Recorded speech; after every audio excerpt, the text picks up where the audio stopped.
सभी को जय मसीह की। मैं परमेश्वर का धन्यवाद करता हूँ एक बार फिर आपके सामने आने के लिए परमेश्वर ने मौका दिया। आइए सरों को झुकाएं, प्रार्थना करें। महान जीवते परमेश्वर, तेरा वचन हमें समझ में आने के लिए कृपा दे। पवित्र आत्मा आप हमें सिखाएं। तेरा वचन हम सब के लिए आशीष का कारण हो। प्रभु यीशु मसीह के नाम से मांगते, आमीन। मैंने बहुत बार और आप लोगों ने बहुत बार गाड़ियों के पीछे देखा होगा, सोचो कि साथ क्या जाएगा। आज मैं परमेश्वर के वचन में से आप सभी के बीच में थोड़ी देर के लिए कुछ वचनों को रखना चाहूंगा। असल में साथ क्या जाएगा। प्रकाशित वाक्य 14 अध्याय और उसका 13 वचन मैं पढ़ना चाहूंगा। फिर मैंने स्वर्ग से यह शब्द सुना, लिख, जो मृतक प्रभु में मरते हैं वे अब से धन्य हैं। आत्मा कहता है हाँ, क्योंकि वे अपने सारे परिश्रम से विश्राम पाएंगे और उनके कार्य उनके साथ हो लेते हैं। उनके कार्य उनके साथ हो लेते हैं। परमेश्वर का वचन स्पष्ट कहता है, धन्य है वो मृतक जो मसीह यीशु में होकर के मरते हैं और उनके कार्य उनके साथ हो लेते हैं। प्रकाशित वाक्य 1 का 18 भी मैं पढ़ना चाहूंगा। ये मैंने प्रकाशित वाक्य 14 का 13 वचन पढ़ा था। प्रकाशित वाक्य 1 का 18 वचन क्या कहता है? मैं मर गया था, यानी जब परमेश्वर अपने दूसरे व्यक्तित्व में आया, पुत्र के व्यक्तित्व में, तो उस शरीर का नाम दिया गया प्रभु यीशु मसीह, और उसने हमारे पापों और श्रापों को उठाया, क्रूस पे जान दी, धनवान का संगी हुआ। अधोलोक में भी उनके आत्मा प्राण हमारी जगह पे तड़पे, जहां हमारे आत्मा प्राणों को तड़पना था, क्योंकि हम जन्म से पापी हैं। रोमियो की पत्री 3 का 23 क्या कहता है? सब ने पाप किया है, सब परमेश्वर की महिमा से रहित हैं। और रोमियो की पत्री 6 का 23 क्या कहता है? पाप की मजदूरी तो मौत है, लेकिन परमेश्वर का वरदान हमारे प्रभु मसीह यीशु में अनंत जीवन है। मैं वापस प्रकाशित वाक्य 1 का 18 पढ़ना चाहूंगा। मैं मर गया था और अब देख मैं युगानुयुग जीवता हूं, और मृत्यु और अधोलोक की कुंजियां मेरे ही पास हैं। किसके पास हैं? प्रभु यीशु मसीह के पास हैं। आइए पुराने नियम में भजन संहिता 68 का 20 भी मैं पढ़ना चाहूंगा। 68 की 20 आयत 20, वही हमारे लिए बचाने वाला परमेश्वर ठहरा, यहोवा प्रभु मृत्यु से भी बचाता है। किससे बचाता है? मृत्यु से, अनंत काल की मृत्यु से भी यहोवा परमेश्वर बचाता है। 116 का भजन संहिता 116 का 15 वचन भी मैं पढ़ना चाहूंगा। यहोवा के भक्तों की मृत्यु उसकी दृष्टि में अनमोल है। किसकी दृष्टि में? परमेश्वर की दृष्टि में। यहोवा के भक्तों की मृत्यु परमेश्वर की दृष्टि में अनमोल है। तो मेरे प्रियो, जो मनुष्य इस पृथ्वी पे आया है, तमाम ने मरना है, लेकिन एक शारीरिक मौत है, एक आत्मिक मौत है। जिस अनादिकाल के परमेश्वर ने हम सब मनुष्यों को बनाया अपने स्वरूप और समानता में,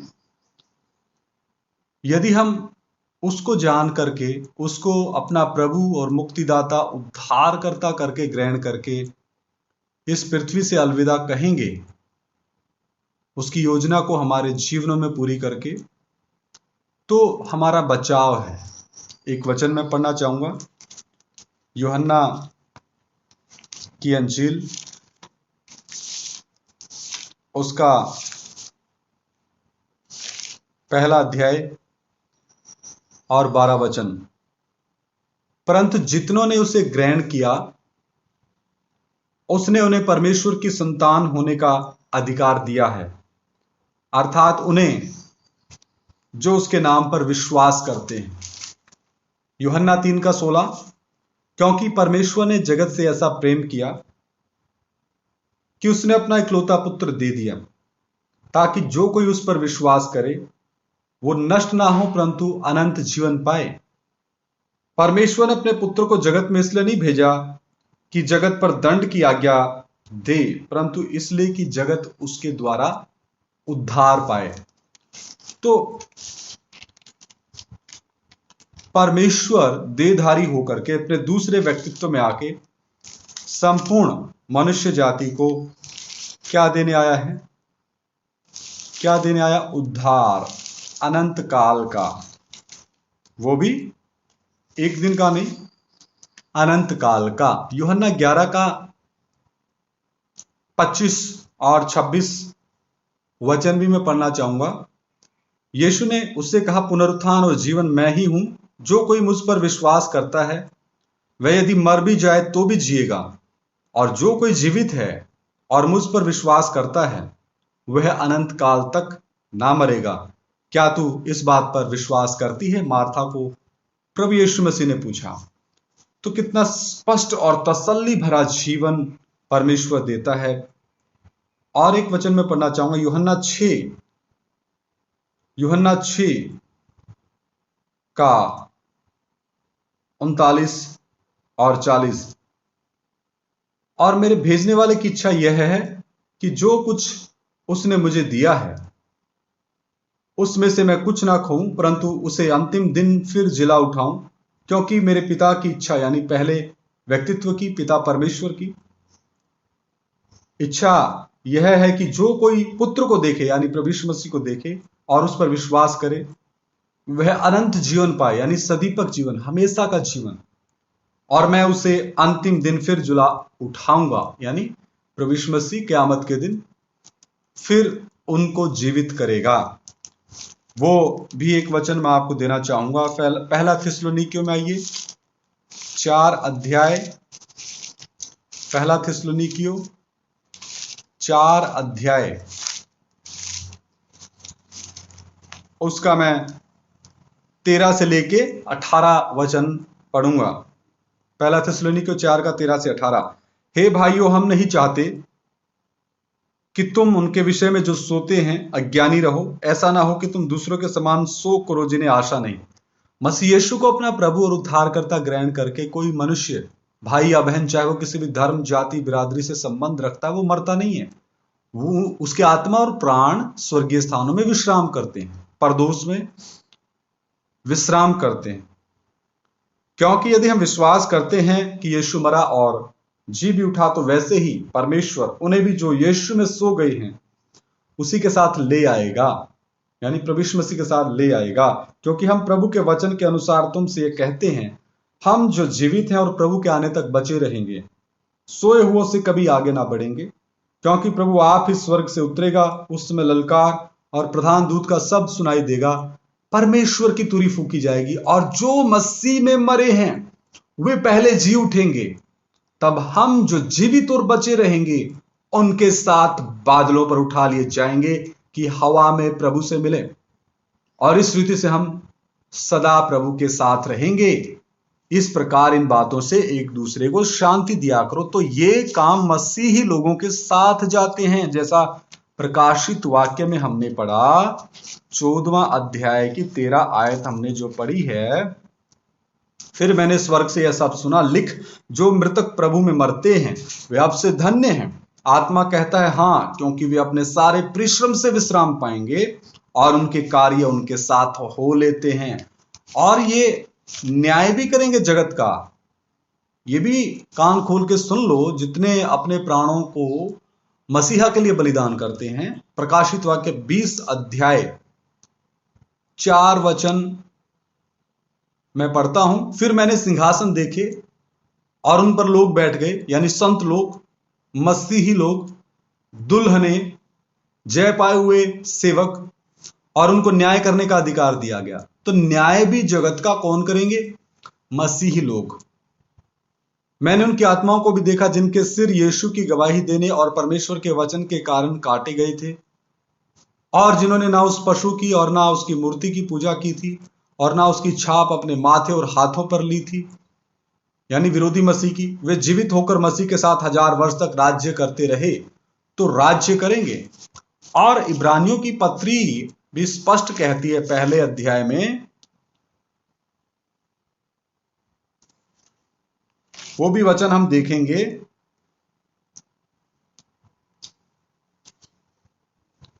माफ करना, इब्रानियों की पत्री नहीं, वो पहला कुरिन्थिया 6 अध्याय में आइए। पहला कुरिन्थिया 6 अध्याय।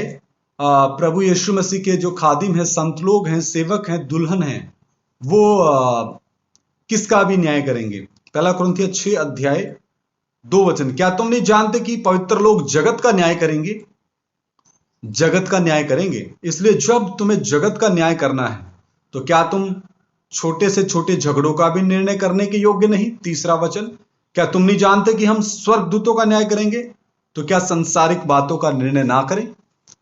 तो मेरे प्रियो, हमें ये मिरास परमेश्वर ने दी है।